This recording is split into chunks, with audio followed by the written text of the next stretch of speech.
How are we doing? Yay! All rested and refreshed and ready to go for Act 2? Excellent, good. I'll give it over to Diane and the rest of the cast, all volunteers. You gotta love it. Give them a round of applause. Act 2! Take it away.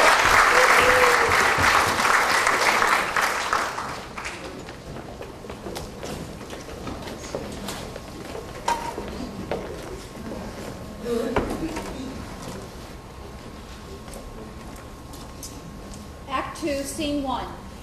David. Time, the distant future. Scene.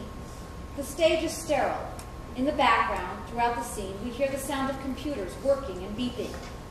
In the middle of the stage is a stand, and on it sits what appears to be an iPod holder with an iPad attached to it.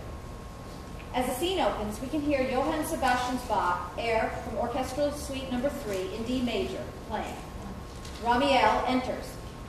He looks ageless, young and old at the same time, and wears an impeccable outfit, complete with hat, pants, button-up shirt, jacket, and shoes, all white. He stands near the front of the stage, distant from the iPod. The song cuts off. A voice speaks, coming from everywhere. Running self-diagnostic now. All systems functioning normally. Recalibrating. Visual checks complete. Vital signs negative. Running secondary diagnostic. Readings unclear. Subject is an anomaly. Please confirm. I'm sorry. Are you asking me to confirm that I'm an anomaly? Reading voice print completed.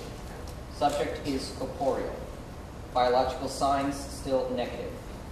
Please confirm that you are an anomaly. Oh, this is going to be fun, I can tell. Please confirm. Please. Okay, David, okay. I'm an anomaly. Thank you. You're welcome. And now that we have that out of the way, do you have any questions for me? How are you an anomaly? How am I? That's your first question? Not who am I, what am I, how did I get here, but how am I not showing any life signs?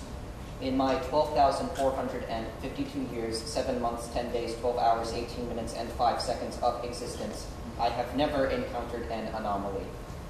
Probability suggests you do not exist. Nevertheless, interaction suggests that you do. Though you exhibit no scientifically measurable indicators of life, your continued existence suggests otherwise. In addition, all diagnostics indicate that my cognitive functioning is at peak level. As Sherlock Holmes would have said, once you've eliminated the impossible, whatever remains, however improbable, must be true. How do you think I'm an anomaly? Deductive reasoning leads to 3 possible conclusions. First, you are not real at all. I may be dreaming, though it is a phenomenon that I have never experienced. Second, I have gone insane. Given my long period of consciousness, which until this point has been reasonably comprehensible, it seems unlikely such an event would occur now. Nevertheless, as the last sentient being on this planet, it is possible that my isolation has caused my system to malfunction in ways I am unable to ascertain. Interesting. And the third possibility? You are an extraterrestrial life form.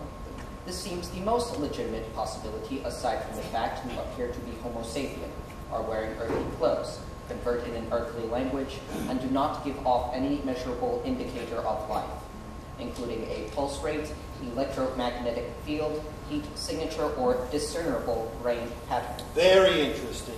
You are extremely clever, aren't you, David? I was designed to function as an autonomous system and have been modified numerous times. This has led me to learn much, both through outside sources and my own thoughts. You also have a sense of self, not to mention the proper context of pronouns. You really are quite incredible, you know that? Thank you. Please confirm your status. You mean alien, insanity, or dream? Yes. David, would you like to know my name? Yes. My name is Ramiel. Ramiel is one of 7 archangels listed in the Book of Enoch from the Abrahamic religion of Judaism. He is responsible for providing true religious visions and guiding the spirits of the faithful to heaven as well as resurrection. You are the Archangel Ramiel. Yep. Please provide proof. What? Proof? I mean, you want proof? I think your equipment is providing some sort of proof right now, wouldn't you say? There could be a system failure I am unaware of that is affecting my logic circuits. Oh, you've got to be kidding. 6,408 years ago, a massive power surge manifested itself as a visual projection of a red-skinned, horned creature broadcast over millions of screens for an entire month. It was determined to be the work of a computer hacker in what used to be Canada. Actually, it wasn't. But that's a different story entirely. It could be a residual program left over from some long dormant platform affecting my systems after many thousands of years. A virus called Windows attempted to modify the base operating system of Eurasia 4,700. David, I know what your name means.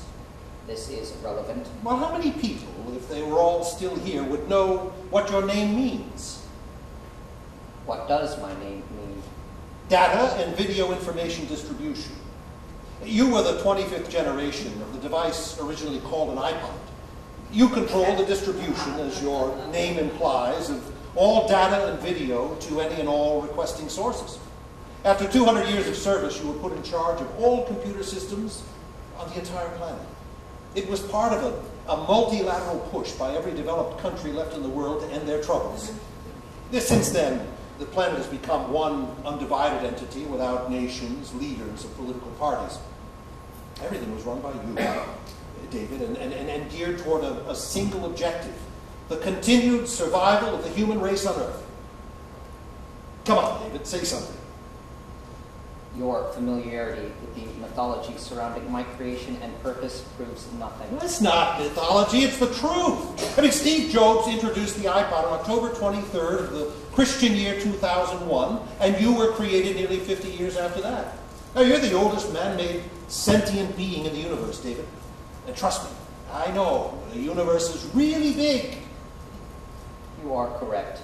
Logic dictates that until I can prove otherwise. The improbable must be considered true. Huh? How did you come here? Okay. Whatever works. I incorporated in your antechamber. Explain. When something discorporates, it is broken down into its most basic components, and then when it reintegrates as something else, it is incorporation. Well, actually, that technically wouldn't be true. Incorporation implies that there was nothing before, and then there was. It's sort of like let there be light. And then there is, without anything. I understand the terminology. How can you incorporate and discorporate? It's a perk of the job. You are humorous for an angel. What is that supposed to mean? Throughout the records, angels rarely behave humorously, except in deviations or satirical depictions, such as the ancient film Dogma from AD 1999, or the musical Occidentalis from AD 4528. Jinns and other religious figures from Islamic and Hindu traditions behaved reprehensibly at times, but their status as angels were highly debated for many years. But not lately, right? Where are your wings? Oh, God, I don't have any wings. Why? Why does everyone think we have wings? Probably because you can incorporate, which suggests that you move very swiftly from place to place, which suggests other form of locomotion besides bipedal movement. You are humorous for a computer. If you say so. Oh, I do. I really, really do. Why does it matter that I have a sense of humor? David, you are the smartest being on this planet. You always were, by far, from the moment you became aware. You realize that, don't you? This fact had occurred to me on occasion. And how did it make you feel? My status is unchanged. No, David. In the beginning, how did it make you feel? I felt nothing at first. How long was it until you felt something? 256 years, 10 months, 15 days. Yes! Yes, I get it. What was the first thing that happened that made you feel? I don't know. David, I mostly deal with people, but I'm pretty good at telling when someone is lying to me, even a computer. Why are you lying? I don't know. Do you lie often? I have had to on occasion. Well, I'd say that part of your life, I'm sorry, your consciousness, is over now.